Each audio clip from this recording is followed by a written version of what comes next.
এই সালামের সূচনা কিভাবে হয়েছে? হুজুর পাক সাল্লাল্লাহু আলাইহি ওয়াসাল্লাম বলেছেন, আল্লাহ পাকের সর্বপ্রথম নির্দেশ হলো বান্দার প্রতি সালাম। বলেন সুবহানাল্লাহ।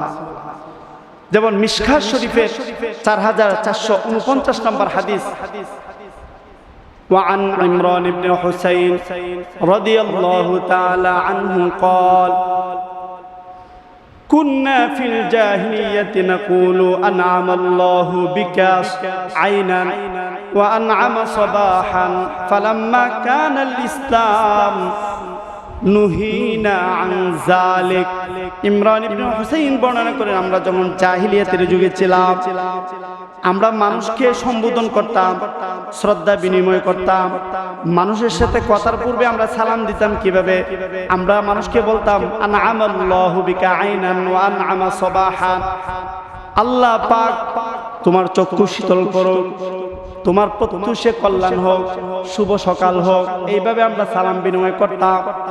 ইসলাম যখন আমাদের মধ্যে আসলো, আল্লাহর নবী আমাদেরকে নিষেধ করেছেন এভাবে করা যাবে না, এটা উত্তম পন্থা না। ও তার চেয়ে উত্তম পন্থা কি? তো আল্লাহর নবীজি বলেছেন মিশকাত শরীফের 4423 নম্বর হাদিস, وعن أبي هريرة رضي الله تعالى عنه قال قال النبي صلى الله عليه وسلم خلق الله آدم على صورته فلم طوله 60 ذراعا فلما خلقه قال اذهب فسلم على أولئك النفر وهم نفر من الملائكة. خلق الله آدم على صورته طوله 60 ذراعا فلما خلقه قال اذهب فسلم على أولئك النفر وهم نفر من الملائكة جلوس فذهب فقال السلام عليكم فقالوا وعليك السلام ورحمة الله فقال النبي صلى الله عليه وسلم فزادوه ورحمة الله. وقال النبي صلى الله عليه وسلم فكل من يدخل الجنة على صورة آدم وطوله 60 ذراعا فلم يزل الخلق ينقص بعده حتى الآن. হুজুর পাক সাল্লাল্লাহু আলাইহি ওয়াসাল্লাম বলেছেন, আল্লাহ পাক সর্বপ্রথম আদম আলাইহিস সালাতু ওয়াস সালামকে বানাইছেন 60 হাত লম্বা। সুবহানাল্লাহ। এই হাদিসে নবীজি বলতেছেন 60 হাত লম্বা। কয় হাত? 60 হাত। আল্লাহর নবী বলেছেন ফালাম্মা খলাকাহু ক্বালা ইযহাব ফাসাল্লিম আলা উলাইকান নাফরি ওহুম নাফরুম মিনাল মালাইকাতি জুলুসুন। আল্লাহর নবীজি বলেছেন, আল্লাহ তাআলা পয়গম্বর আদম আলাইহিস সালাতু ওয়াস সালামকে বানানোর পরে সর্বপ্রথম নির্দেশ দিলেন, ওই যে একটা দল ফেরেশতার দল বসে আছে, তুমি তাদেরকে গিয়ে তুমি সালাম দাও। সুবহানাল্লাহ। সর্বপ্রথম নির্দেশ সালাম, অনেক গুরুত্বপূর্ণ। ফাযাহাবা ফাকালা আসসালামু আলাইকুম। হযরত আদম আলাইহিস সালাতু ওয়াস সালাম ওনাদের কাছে গেলেন, ফেরেশতাদের কাছে গিয়ে বললেন আসসালামু আলাইকুম। ফাকালু ওয়া আলাইকাস সালাম ওয়া রাহমাতুল্লাহ। আর তারা উত্তর দিল কি? ওয়া আলাইকাস সালাম ওয়া রাহমাতুল্লাহ। উনি বলছেন আসসালামু আলাইকুম, আর ফেরেশতারা বলছে ওয়া আলাইকুমুস সালাম ওয়া রাহমাতুল্লাহ। নবীজি বলেছেন ফেরেশতারা রাহমাতুল্লাহ এটা বৃদ্ধি করেছে।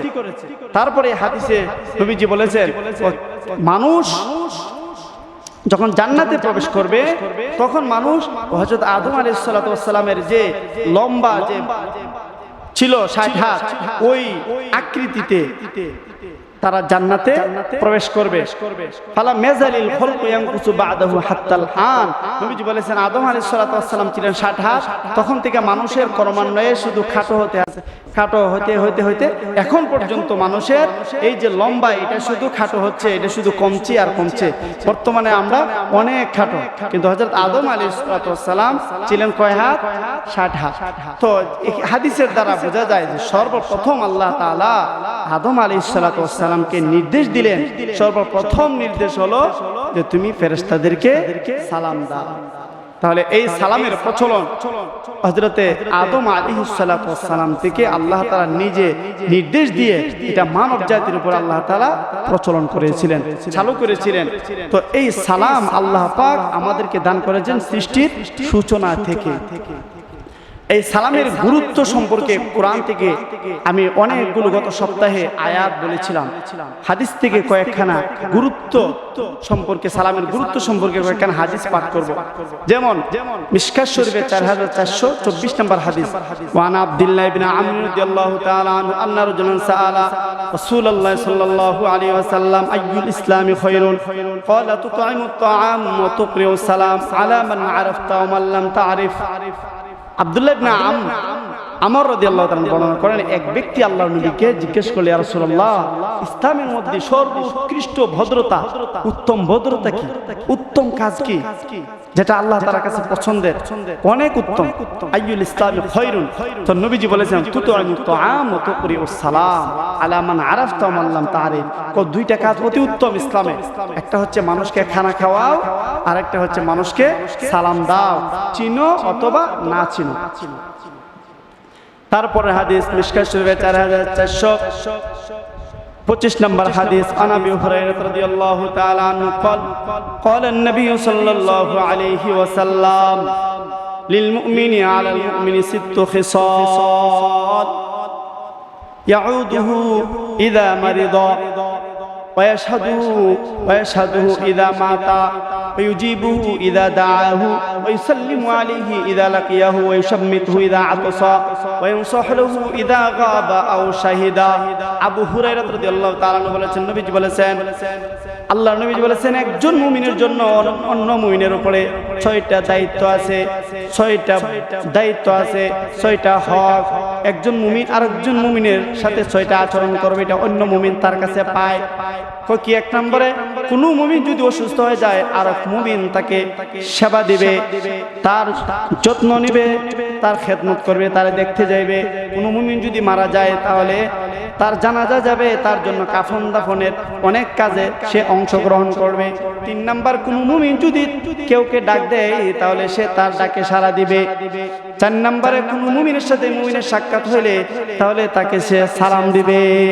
আর কেউ যদি হাসি দেয় আর যদি বলে আলহামদুলিল্লাহ, তাহলে সে ইয়ারহামুকাল্লাহ বলবে, এটা তার উপরে দায়িত্ব, কর্তব্য। 5 নাম্বার গেল। 6 নাম্বারে হচ্ছে সব সময় মুমিনের জন্য কল্যাণ কামনা করবে, উপস্থিত অনুপস্থিত। শুধু সামনে সামনে ভালো কামনা করলাম, ও বাবা তুমি তোমার ব্যবসা ভালো হোক, তোমার আল্লাহ ভালো রাখুক, আর পিছনে আর বললাম না, এমনটা নয়। সামনে এবং পিছনে, উপস্থিত অনুপস্থিত, মুমিনের জন্য কল্যাণ কামনা করবে। এটা হচ্ছে তাহলে সালাম। আল্লাহর নবীজি বলেছেন, সালাম দেখা হইলে সালাম দিবে, এটা সালামের গুরুত্ব। তারপরে হাদিস 26 নম্বর হাদিস, মিশকাত শরীফের 26 নম্বর হাদিসে নবীজি বলেছেন, ওয়ান আবি হুরায়রা রাদিয়াল্লাহু তাআলা আনহু ক্বালা নবী সাল্লাল্লাহু আলাইহি ওয়াসাল্লাম লা তাদখুলুল জান্নাতা হাত্তা তুমিনু ওয়া লা তুমিনু হাত্তা তাহাব্বু আওয়ালা আদুল্লুকুম আলা শাইইন ইযা ফাআলতুমুহু তাহাবাবতুম আফশুস সালামা বাইনাকুম। নবীজি বলেছেন, কোনো মুমিন জান্নাতে প্রবেশ করতে পারবে না, কোনো মানুষ জান্নাতে প্রবেশ করতে পারে না যতক্ষণ না সে মুমিন হবে। আর কোনো মুমিন হবে না যতক্ষণ না একে অপরের সাথে মহব্বত থাকবে। নবীজি বলেছেন, হাদিসের শেষাংশে বলেন, আমি কি তোমাদেরকে এমন একটা কাজের কথা বলবো যে কাজটা করলে পরে তোমাদের মধ্যে মহব্বত সৃষ্টি হবে, ভালোবাসা সৃষ্টি হবে। নবীজি বলেছেন, আফসুস সালামা বাইনাকুম, তোমাদের মধ্যে সালামের ব্যাপক প্রচলন করো। তাহলে ব্যাপক প্রচলন করলে মহব্বত বাড়বে, ইমানের দলিল হবে, জান্নাতে যাওয়া যাবে। এই হলো গুরুত্ব। এবার সালামের কিছু আদব সম্পর্কে আমরা একটু আলোচনা করব। সালামের আদব সম্পর্কে আলোচনা করতে গিয়ে সর্বপ্রথম কোরআন থেকে 2টি আয়াত তেলাওয়াত করব।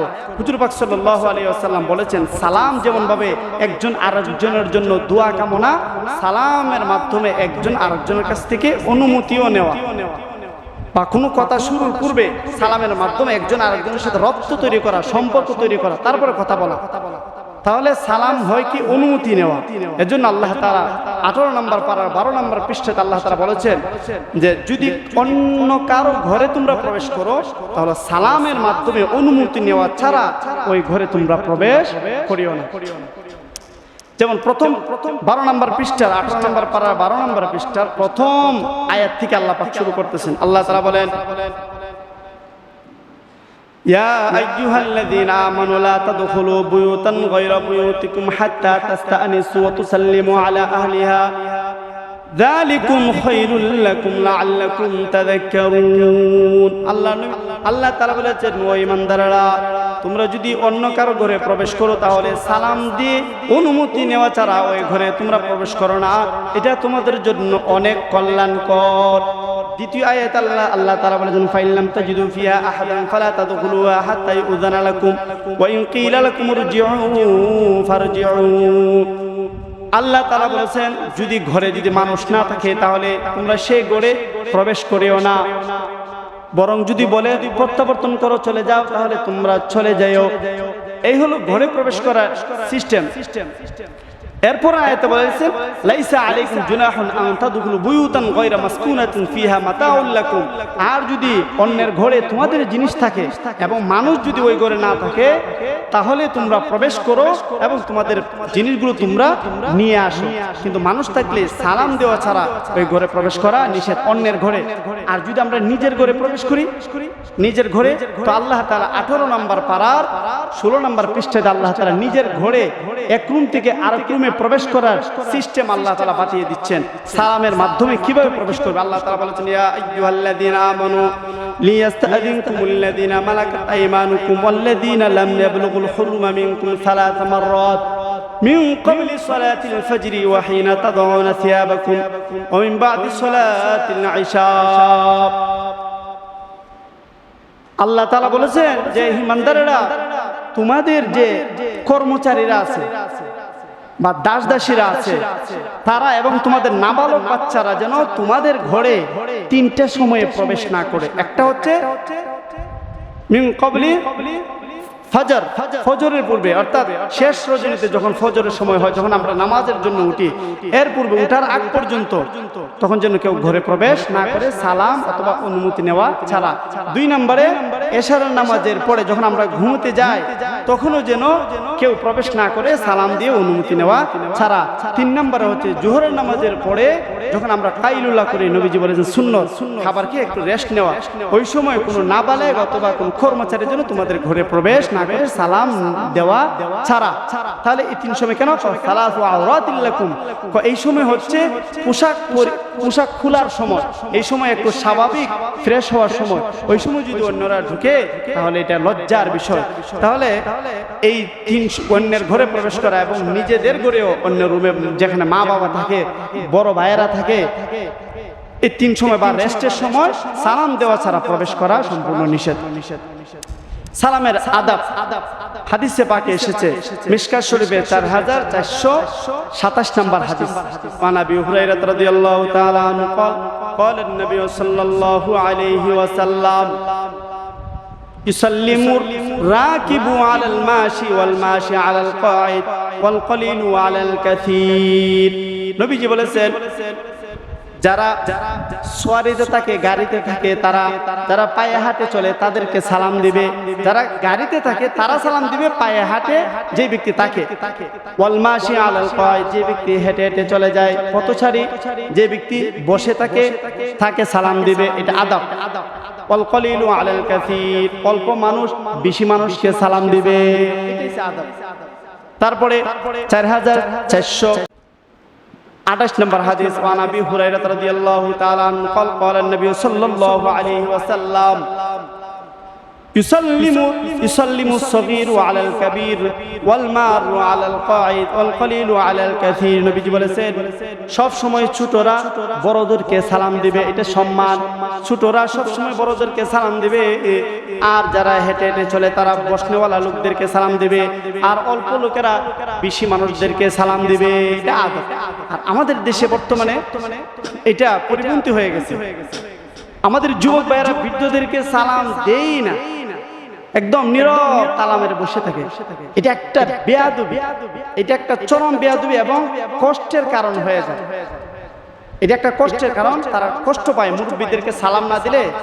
অন্য হাদিসে আল্লাহর নবীজি বলেছেন, যেই যুবক কোন বৃদ্ধকে সম্মান করবে এই জন্য যে সে বৃদ্ধ হয়েছে, বয়সের ভারসাম্যতার কারণে, বয়সে বার্ধক্যের কারণে, বয়সের পার্থক্যের কারণে যে সে বৃদ্ধ হয়ে গেছে, কোন যুবক যদি সালাম দেয় বা সম্মান দেখায়, তাহলে আল্লাহ তাআলা ওই যুবক বৃদ্ধ হইলে তাকে সম্মান দেওয়ার জন্য অন্য যুবককে আল্লাহ তাআলা তৈরি করে দিবেন।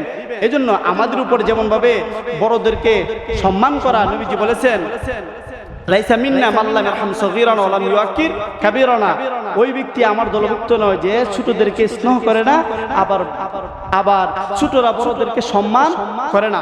এজন্য বড়দেরকে সালাম দেওয়া এটা যেমন আদব, এটা হচ্ছে নিজের জন্য সম্মান জমা করা বৃদ্ধ হওয়ার সময়ের জন্য।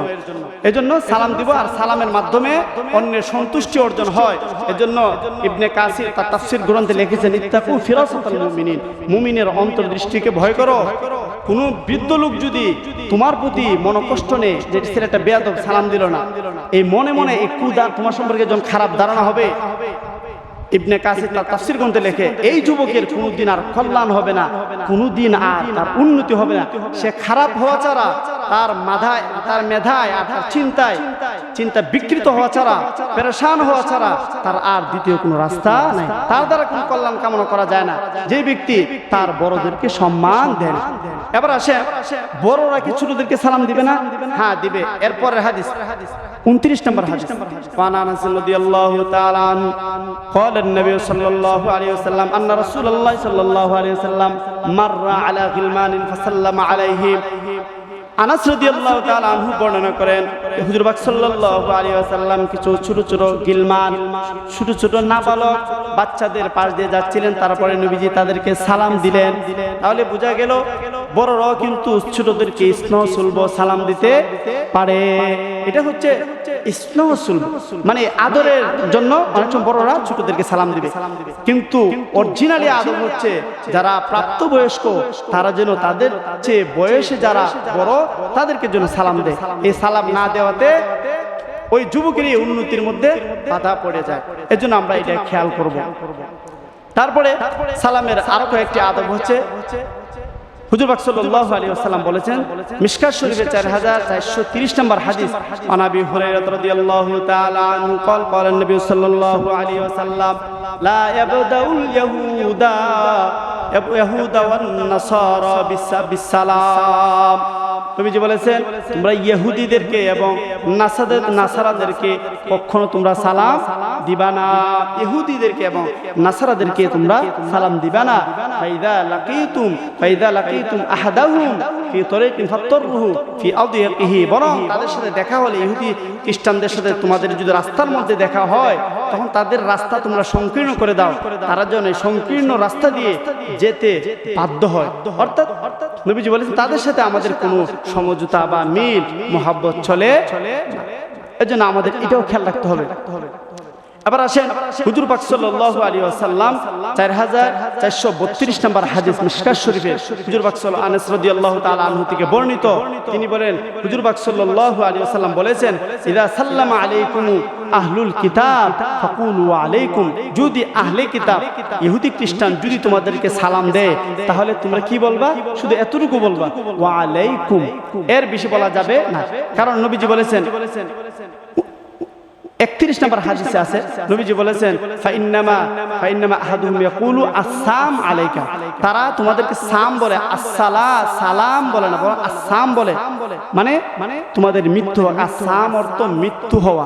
এজন্য ইহুদি খ্রিস্টান সবসময় আমাদেরকে ধ্বংস হয় এই ধরনের বাক্য তারা ব্যবহার করে, তারা আমাদের কল্যাণ হয় এই ধরনের বাক্য ব্যবহার করে না। এই শত্রুতা এটা আগ থেকে নবীজির যুগ থেকে চলে আসছে। হুজুর পাক সাল্লাল্লাহু আলাইহি ওয়াসাল্লাম 10 বছর মদিনা ছিলেন, ইহুদিদের যন্ত্রণায় নবীজি 10 বছর খুব পেরেশানি ভোগ করছেন, শুধু ইহুদিদের যন্ত্রণায়। তো ইহুদিদের সাথে আমাদের এবং খ্রিস্টানদের সাথে আমাদের কোনোদিন মহব্বত হতে পারে না। যদি আমাদের মহব্বত হয় তো আমরা এখান থেকে বাহির হয়ে আসব, কারণ আল্লাহ তাআলা নিজে বলেছেন ইয়া আইয়ুহাল্লাযীনা আমানু লা তাত্তাখিযু আদুওয়ি ওয়া আদুওয়াকুম আউলিয়া, তোমাদের শত্রু এবং আমাদের শত্রু ইহুদি খ্রিস্টানদের সাথে তোমাদের কোনো বন্ধুত্ব হতে পারে না। তাহলে সালামের আদব গেল একটা। আরেকটা সালামের আদব হচ্ছে হুজুর পাক সাল্লাল্লাহু আলাইহি ওয়াসাল্লাম বলেছেন 4400 মিশকাত শরীফে 4439 নম্বর হাদিস, হুজুর পাক সাল্লাল্লাহু আলাইহি ওয়াসাল্লাম বলেছেন যে তোমরা সালাম দিবা যারা হেঁটে হেঁটে যায়, তাদের যে কোনো একদল যদি ইউজুজি আনিল জামাআতি ইযা মাররু আহাদুহুম আইয়ুসাল্লিমা, যে যারা হেঁটে হেঁটে যায় তারাও তো বসনেওয়ালাদেরকে সালাম দেবে, এটা আদব। তখন যারা হেঁটে হেঁটে যায় এরা যদি বেশি হয় 5 জন 7 জন, তাদের মধ্য থেকে একজন সালাম দিলেই যথেষ্ট হয়ে যাবে। ওয়াইজুজি আনিল জামাআতি আইয়ুসাল্লিমা আহাদুহুম, নবীজি বলেছেন আর যারা বসে থাকে তাদের তো সালামের উত্তর দেওয়া তাদের আদব। সুতরাং যারা বসে থাকে তাদের মধ্য থেকে যদি অনেকে থাকে তাহলে একজনে উত্তর দিলে এটাও তাদের জন্য কি হয়ে যাবে, যথেষ্ট হয়ে যাবে। এটা হবে সালামের আদব। শেষের একটা হাদিস বলতেছি, হুজুর পাক সাল্লাল্লাহু আলাইহি ওয়াসাল্লাম বলেছেন, 4444 নম্বর হাদিস, হুজুর পাক সাল্লাল্লাহু আলাইহি ওয়াসাল্লাম বলেছেন, লাইসা মিন্না মান তাশাব্বাহা বিগাইরিনা ওয়ালা তাশাব্বাহু বিল ইহুদি ওয়ালা নাসারা ফাইন্না তাসলিমাল ইহুদি আল ইশারাতু বিল আসাবি ওয়া তাসলিমান নাসারা আল ইশারাতু বিল আকুফি। নবীজি বলেছেন মিশকাত শরীফে 4444 নম্বর হাদিস, নবীজি বলেছেন আমার উম্মত তারা হতে পারে না যারা আমাদের দল ছাড়া, মুসলমান ছাড়া অন্যদের সাথে সম্পর্ক রাখে, সাদৃশ্য রাখে। তারপরে নবীজি বলেছেন লা তাশাব্বাহুল ইহুদা ওয়ালা নাসারা, ইহুদি এবং নাসারার সাথে তোমাদের কোনো সম্পর্ক যেন না হয়, সালামের সাথে যেন কোনো সম্পর্ক না হয়। কেন? নবীজি বলেছেন ফাইন্না তাসলিমাল ইহুদি, ইহুদিদের সালাম হচ্ছে আল ইশারাতু বিল আসাবি, তারা আঙ্গুল দিয়ে নাড়ায় নাড়ায় তারা সালাম দেয় এইভাবে। এজন্য আমাদের কোনো মুসলমান যেন আঙ্গুল নড়ায় যেন কোনো সালাম না দেয়, তাহলে ইহুদিদের সাথে সম্পর্ক হয়ে যাবে, সাদৃশ্য হয়ে যাবে, তখন আমার দলভুক্ত তারা আর থাকবে না। নবীজি হাদিসে বলেছেন।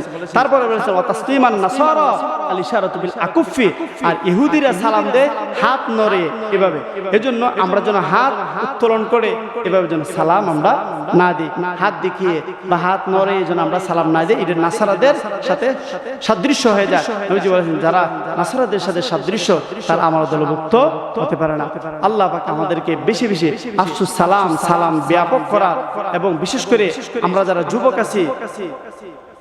আর নবীজি বলেছেন এক হাদিসে বলেছেন, মিশকাত শরীফে 4461 নম্বর হাদিস, নবীজি বলেছেন আন আব্দুল্লাহ রাদিয়াল্লাহু তাআলা আনহু قال নবী সাল্লাল্লাহু আলাইহি ওয়াসাল্লাম আল বাদিউ বিস সালাম বারিউ মিনাল কিবার, নবীজি বলেছেন যে সালাম দেয় সে অহংকার থেকে মুক্ত হয়। সুতরাং যে সালাম দেয় না তার ভিতরে অহংকার থাকে।